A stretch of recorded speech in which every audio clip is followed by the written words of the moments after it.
any sort of price movement has multiple reasons. I mean, at the end of the day, there's more buyers than sellers. So what we can do is we can kind of determine where that buying is coming from. It's not coming from ETFs, for example, in the Western world. Their tonnage is actually down from all-time highs, and it's not doing very good on that front. Instead, a lot of the buying is coming from foreign central banks, as well as from foreign private sector, notably in Asia. That's where the bulk of the buying is. And then, at least in the West, you don't seem to have a lot of selling.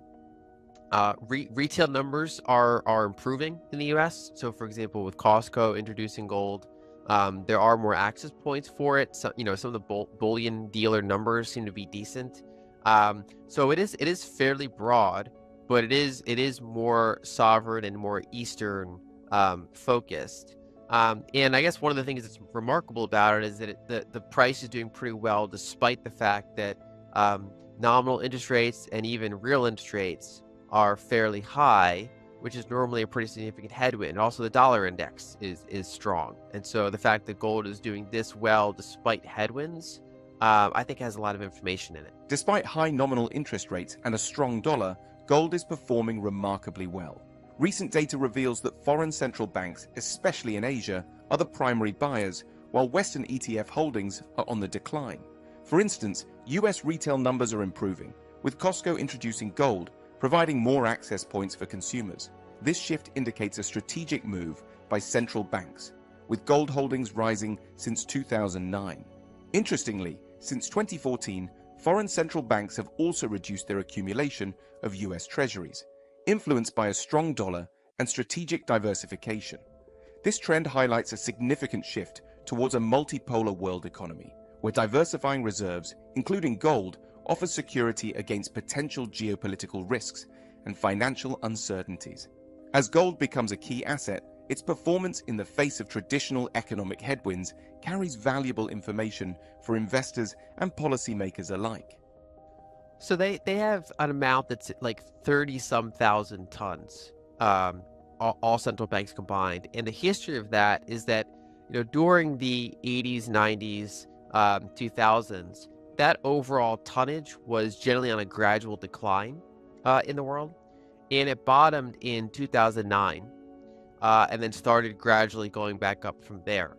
Is kind of the history of central bank gold holdings in absolute tonnage. We're also seeing that back around 2013, 2014 is about a decade ago now. Foreign central banks in aggregate kind of stopped loading up on U.S. treasuries. And there's a number of reasons for that. Generally speaking, whenever the dollar index is strong, somewhat intuitively, central banks are not really buying treasuries much when the dollar index is strong. And that happened around 2014. And so, we've kind of been in this like stronger dollar environment to varying degrees since then. And there's been less treasury buying, and largely because of it. There's a couple different reasons. One is that about a decade ago, China announced that accumulating treasuries is no longer in their interest. And so we've seen a shift from them toward diversifying of their portfolio strategy and including more illiquid investments, things like, lending to other markets for commodity deposits or infrastructure, basically the Belt and Road Initiative type of activities. That's kind of been one of the areas, as well as increasing their gold holdings. And so there's been some strategic aspect to it, but there's also just the strong dollar aspect, which is that whenever the dollar is in one of its big weakening cycles, like it was in the 70s or like it was in the late 80s or like it was in the 2000s, generally, other currencies are therefore doing pretty good. And sometimes they even want to weaken their currency a little bit. And one thing they can do is increase their reserves. They can create more of their currency and buy foreign assets. It could be treasuries, could be gold, whatever. So generally, they tend to accumulate assets, including treasuries, on a weaker dollar trend. But when the dollar is strengthening or it's kind of holding at a strong level, they're generally more in currency defense mode.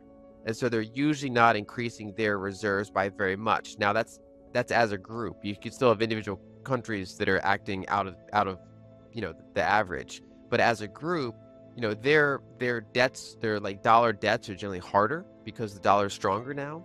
Their currencies are a little bit under pressure, And so they're, if anything, they might be selling some reserves to buy back their own currency, but at the very least, they're often just not really accumulating reserves aggressively when they're trying to keep their currency propped up to a significant degree. That's the environment we've been in. And so, but around the margins, they are pointing more toward gold than treasuries over the past 10 years or so.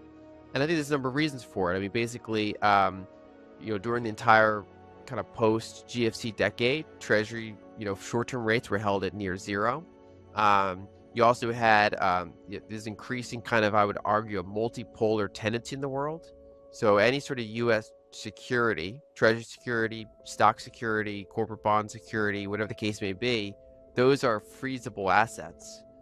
They can be unilaterally frozen by the U.S. government. And so there's a number of entities that are either frenemies or competitors or just for their own, even if they don't see like as a high possibility that their reserves be frozen, they say, look, I mean, we might be pressured at some time in the future. We don't know who's going to be president 4 election cycles from now. So let's diversify into a little bit of other currencies. Let's diversify into gold. These are kind of the options that they have available to them. And I think those are some of the trends that we're seeing in that kind of central bank world. It's over 10%. I don't have the numbers in front of me. And it depends on the central bank. I mean, Russia, for example, even before their reserve freezing, they had a very high percentage of gold. Canada's like got, I think they have like no gold anymore. A lot of the European ones are fairly high. Italy, Germany, they have a fairly high gold percentage. The United States, because they're the axiom of the current system, they have very minimal foreign currency reserves, but their gold holdings are still substantial. And so in aggregate, I believe it's low double-digit percentage, which makes it one of the larger reserve holdings, but still notably smaller than their collective treasury holdings. Yeah, I'm referring to foreign exchange reserves. That's different than bank reserves. So yeah, it's good to bring up that distinction. Bank reserves in any given country are part of their base money, along with currency in circulation. That's a direct liability of their central bank. Whereas foreign exchange reserves is, a country is operating, basically there's 160 currencies in the world.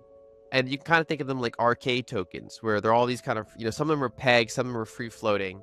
And when more capital is kind of flowing into that currency, it's generally strengthening. And when more capital is leaving that currency, it's generally weakening.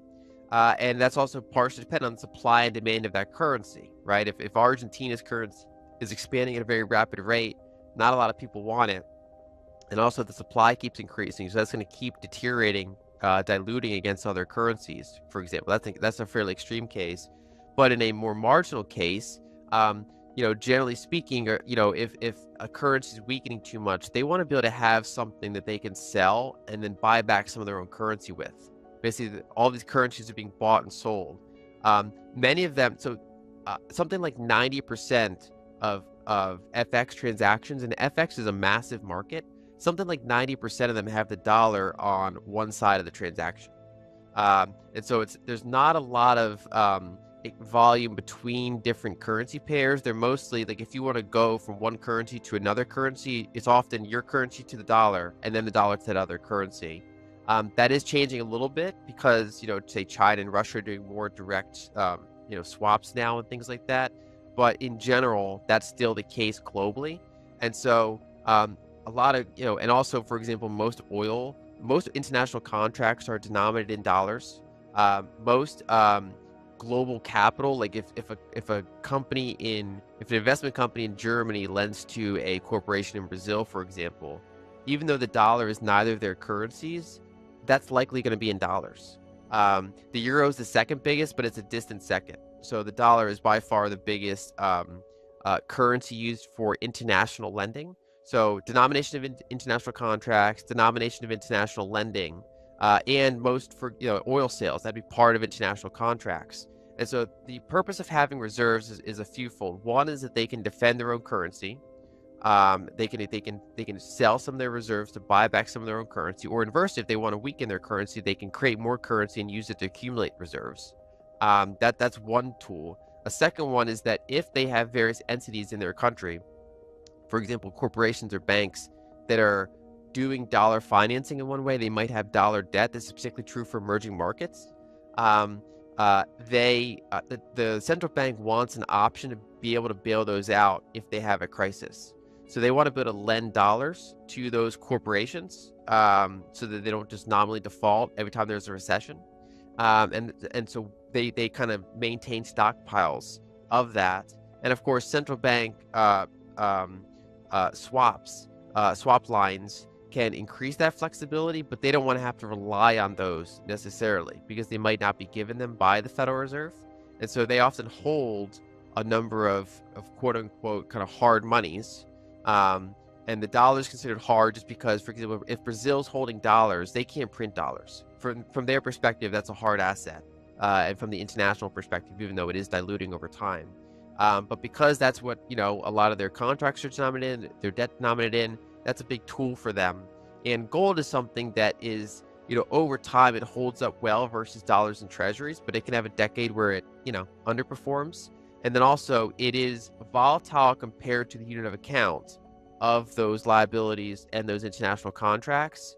And so from that perspective, it's maybe a little bit less useful as a reserve asset in this existing kind of international system. But it still works as a significant percentage because, the volatility is not huge. And on average, over time, the value holds up well compared to dollars. Thanks for watching today's video. Let's recap the key points from our discussion on gold and its impact on the global economy. We explored how, despite high interest rates and a strong dollar, gold is performing exceptionally well. This is largely driven by foreign central banks, especially in Asia, while Western ETF holdings are declining. We also discussed how US retail numbers are improving, with more access points for gold, like Costco. Additionally, we highlighted the strategic shift by central banks away from US treasuries towards gold, influenced by the stronger dollar and geopolitical considerations. These trends suggest a significant shift towards a multipolar world economy, emphasizing the importance of diversifying reserves to include gold. If you enjoyed this video, please give it a thumbs up, subscribe to our channel, and share your thoughts in the comments section below.